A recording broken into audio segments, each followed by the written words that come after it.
Hi. After a relatively long introduction to the flood story in the last video, we come now to verses 9 to 13 in chapter 6.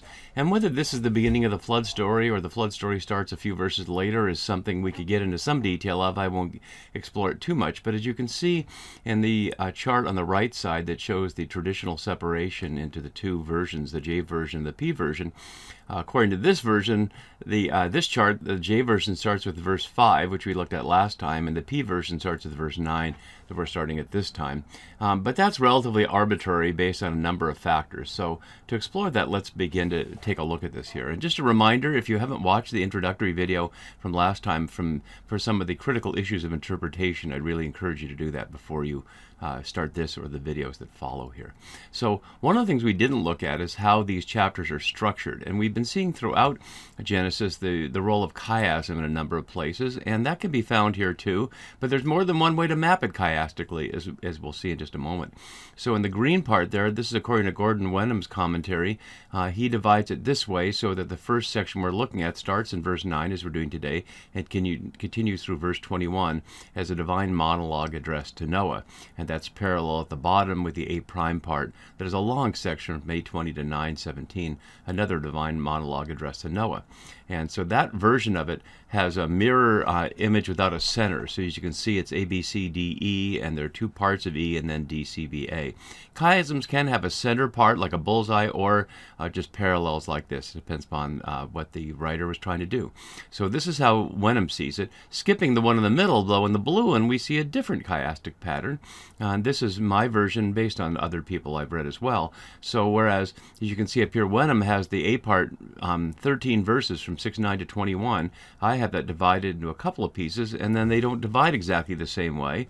And instead of going as he does, A through E, this goes A through G with a G center part at 8:1, God remembered Noah, which plainly is the center part in the sense of the flood rises before that and recedes after that. So both the text itself and the story reach the climax there in 8:1. So we'll look as we go through what the consequences are of reading it in terms of one chiasm or the other, or according to Umberto Cassuto's structure here, 12 scenes in two pairs of 6. So you can see the first set starting in 6:9 all the way through 7:24, the acts of divine justice against the evil on the earth, and then starting in 8:1 through 9:17, acts of divine compassion. So we'll come back to all three of those as we look through to see how that each of those might help us to understand what we're looking at. Another thing we looked at last time that I want to bring up here too, because it has to do with the transition, is we looked at explored the question of what exactly is the cause that the flood is the response to, and it depends upon how you divide these sections. So as we saw last time, 6:1 to 4 could be one argument based on the sons of God. The section we looked at previously in 6:5 to 8 with this generic description of the wickedness of humankind that's at the heart of their thoughts, but without saying what that wickedness is. It could be there, or it could be 6:11 to 13, as we'll look at in a minute. But notice that verses 9 to and 10 are skipped here. So that's one of the things that we need to look at as well. So I'm going to bring up the interlinear because there's something important that happens right in these verses. And I want to note this in the transition from last time. So last time we saw that we heard God's regret, I'm sorry I made them, and then Noah found favor, and we looked at that verse. But if you can look here, verses 8 through 10 are about Noah, and then it returns to being about the earth, and that's one of the things that leads scholars to not be sure exactly how to divide it. But we're starting in verse 9 today, and there's something important that you can only see. Well, you can see it in the English, but it's important to see it in the Hebrew as well, because the word order doesn't always follow. And that's that this first sentence in verse 9 ends with Noah, and the second sentence begins with Noah. And that's a rare thing. And so that leads commentators to say here about its importance. For example, from Genesis Rabbah, the Midrash, we hear, whoever has his name thus repeated has a portion in this world and in the world to come. So that's certainly suggesting that, according to the Midrash, Noah is being praised there. But what exactly is praiseworthy about Noah? One of the issues we looked at last time, and I'll get our whole text up here so we can focus there, is despite the narrator's introduction in verse 9 that we're going to look at, are we to see Noah as praiseworthy given his silence in the face of the divine violence? We'll get to that later, but first let's look at how he's introduced here in verse 9. So we see these are the descendants of Noah, the Toledot, and we've seen Toledot before, the genealogies. We saw that chapter 1 to chapter 2, verse 4a is the toledot of heaven and earth, the generations, you will, the generating, but also therefore the generations of heaven and earth. And then in chapter 5 we saw, I'll bring us back to that for a second, the descendants of Adam, literally the book of the descendants of Adam, and then the intervention there before the names of the descendants come up, as you see starting in verse 3 with the birth of Seth and the ones that follow, is this recollection from chapter 1 of God made humankind in God's likeness and made them male and female. And then when I scroll down here, you can see then there's a traditional toledot, a listing of the generations. But that's not exactly what happens here back in 6:9, where we are now. We see this is the generations, the toledot of Noah, but then we see a description of Noah, the naming of his 3 sons, and that's all. And that will lead us to look at something else about how the authors use this description of his 3 sons in that sequence of Jem, Ham, and Japheth as framing devices around these sections. So let's look at this here. So we see the last time we saw this is in 5:32. So that's the last verse in chapter 5 before we got to the question of the various potential causes of the flood. And intervening, as we see, is the sons of God and the wickedness of humanity. So this is in a way framing the introduction of Noah and the introduction of Noah's sons here with these potential causes. Then we're going to get the building of the ark and the instructions for what to do with the ark and bringing all the animals in, etc. And then we'll see the sons named as they all, with their women, enter the ark. Then there's the flood. Then as they leave the ark, they're named. Then there's the intervention of the Noah's planting of the vineyard, getting drunk and cursing his grandson Canaan, the son of Ham. And then it's named as the descendants, the toledot of Noah's sons. And so we might expect in our passage in 6:10 that this would follow immediately, as we'll see certainly in the table of nations that 10:1 starts a whole long sequence of these are the descendants of the Shemites and the Hamites and the Japhetites. But we don't see that here, and that's one of the things that would be interesting to look at as we go, is why don't we see that? Why is it divided that way? So let's look at a couple of the words in our text that are important here. So Noah was a righteous man, a tzaddik in Hebrew is the first word to describe him. And as Westerman notes in my notes down there in the bottom corner, tzaddik is a social concept used particularly in the legal context. That's why some translations call it innocent, in the sense of being found officially innocent by a judge or by a jury in our context. It's used elsewhere in Genesis as a question, though. It's a theoretical question. So you can see in my note here, this is in the Sodom story quite a number of times there. We see it there around the question of Abraham's bargaining with God over if there are tzaddik people. Are there any? We'll find out when we get there. And Abimelech asks the same question around the issue of being his relationship with Sarah at that point, and he objects to the potential punishment he may receive because he says he's tzaddik, he's innocent of doing anything wrong to Sarah. So Abimelech claims himself to be tzaddik, and Abraham raises the question of whether people are tzaddik, but only Noah is actually named to be tzaddik. Curiously, as you can see also from my note, the word is used 206 times in the Masoretic text, which is to say the Hebrew text, but over half of those are in Psalms and Proverbs. Whether that's because those are relatively late in composition, or because they're more poetic, or because they're about the judgment of whether a person is innocent or not before God. But notice how rare it is in Torah, where we think of the law being set out. You think that the question of innocence, a person being innocent, would be found in books that are associated with law, and also rare in the Deuteronomistic history that we're looking at in this series on the books of Samuel. Only 10 times, and that includes the books Joshua, Judges, the 2 books of Samuel, and the 2 books of Kings as well. So it's only a few times in Genesis and not very much in the Torah, but an important concept here because it's one of only 3 things that describe Noah. So he's a tzaddik. He's also described as a tamim. And again, this is associated with Abram. Abraham is said to, is commended to be that. I'll look at that, show you that verse for 1 second here. When Abraham was 99 years old, and Yahweh appeared to Abram and said to him, I am God Almighty, walk before me and be blameless.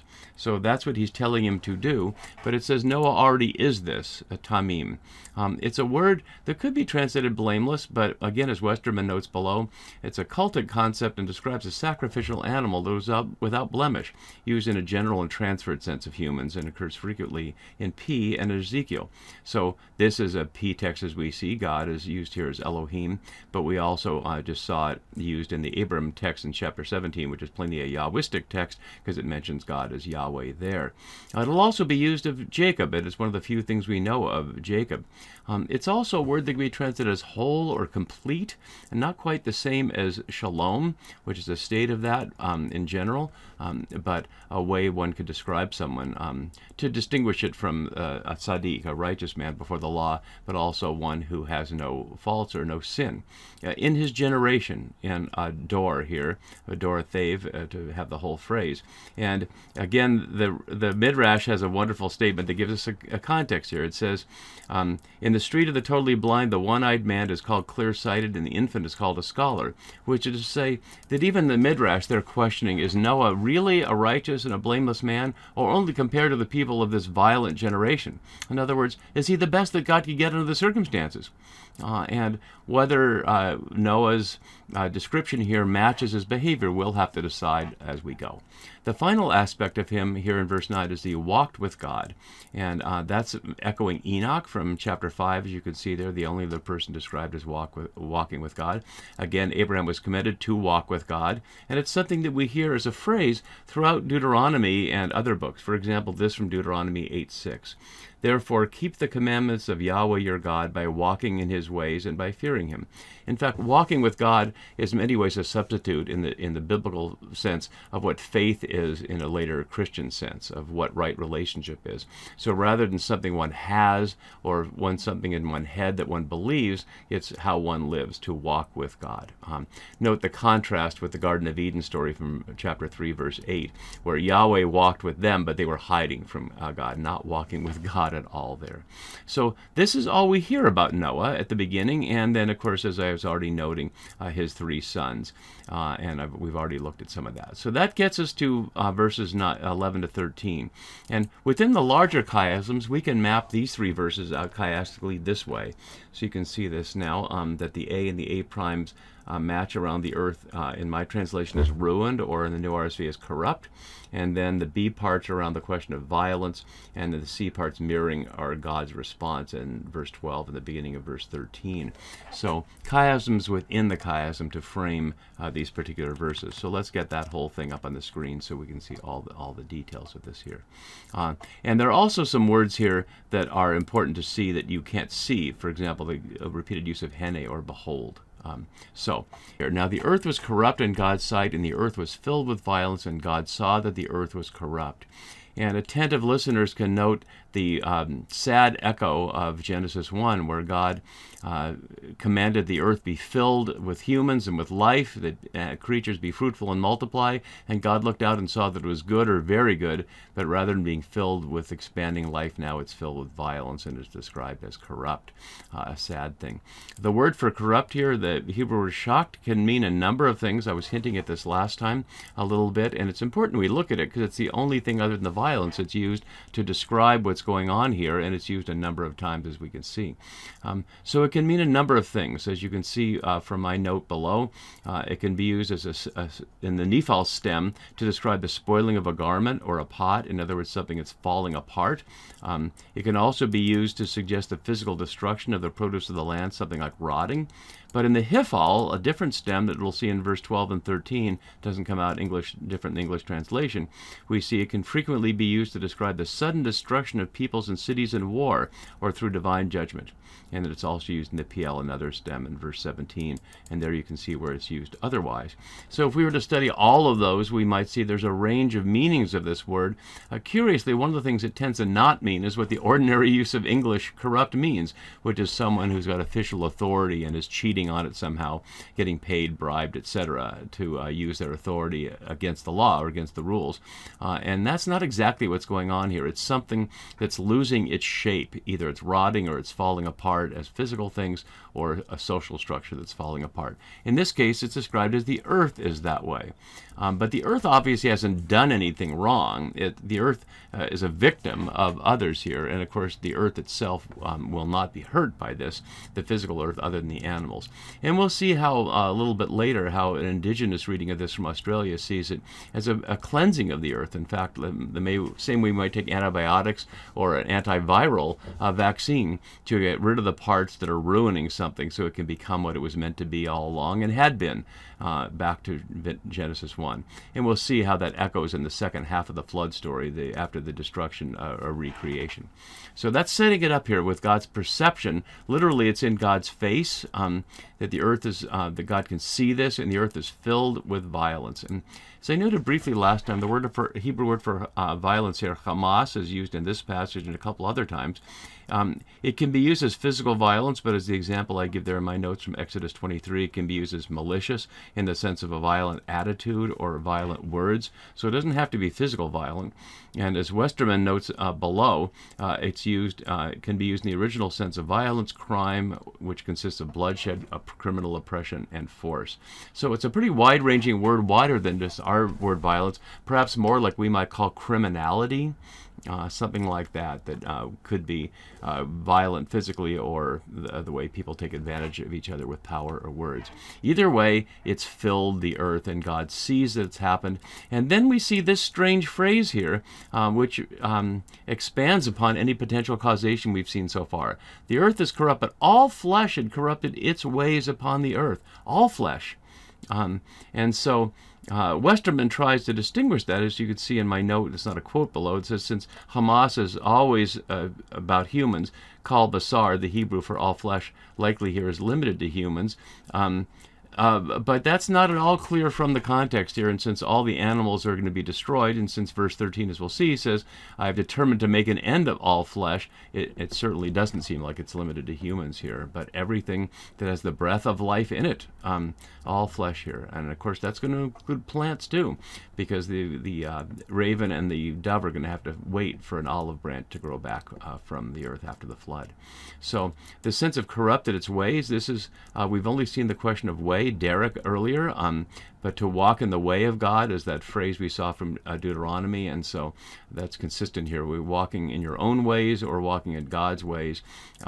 Similarly, here in the Deuteronomistic history, that kind of expression, like at the end of Judges, each person did what was right in their own eyes, as opposed to the Deuteronomic proper way, to turn neither to the left or to the right, but to walk in Yahweh's ways. So each thing is going its own ways. It's becoming the very kind of chaos that the creation story in Genesis 1 was designed to remedy. And so we get to this in verse 13 here. And again, my note highlights how this is in Cassuto's structure, the second paragraph now. But note it's depending upon how we structure this, it's either continuing the same first part or beginning a new one here. So God says to Noah, so these are the first words that Noah hears from God. I have determined to make an end for all flesh. And the phrase for I have determined here is supplied by the Norse. There's actually no verb here. So one way to put this might be the end of all flesh is before me. So the only verb there is. And one of the real questions is this happening because God is determining to do it, or is it just something that God is seeing here? And it can be read either way. So God sees that the end of all flesh is coming. Ketz here is the word for the end of all flesh, for the earth is filled with violence because of them, or literally on account of their faces, matching that it was seen in God's face earlier. It's not clear which the them is here. Presumably the them is the all flesh, but again, what the animals have done that's violent, contrary to how God intended, is not at all clear. And so it comes out with now with a hene, and behold, which translated here is now, I am going to ruin them. So if we hear this symmetrically in terms of translation, and translation was one of those issues I noted in the overview video last time, we could hear it this way: they have corrupted the earth, so I'm going to corrupt them. Or they have ruined the earth, and I'm going to ruin them, either along with the earth or alongside the earth, which is to say that the earth isn't going to get ruined, but they're going to be destroyed on the earth or at the earth's surface. The irony of suggesting the earth would be destroyed too comes out here in the Midrash in this quote. It is as if a royal prince had a tutor, and whenever he did wrong, his tutor was punished. Or as if a royal prince had a nurse, and whenever he did wrong, the nurse was punished. Which is to say, it makes no sense to destroy the earth if humans are meant to be, in this metaphor, the tutor or the nurse for the earth, to care for it, and for the creatures of the earth, to destroy the earth as well. So, but the earth itself will not be destroyed. The earth itself will be renewed at the end of this. And so after that, we get the instruction to build an ark. So that's the end of our first scene, and we'll return as we look further at how we move next time into continuing the P version before we return to the J version in chapter 7.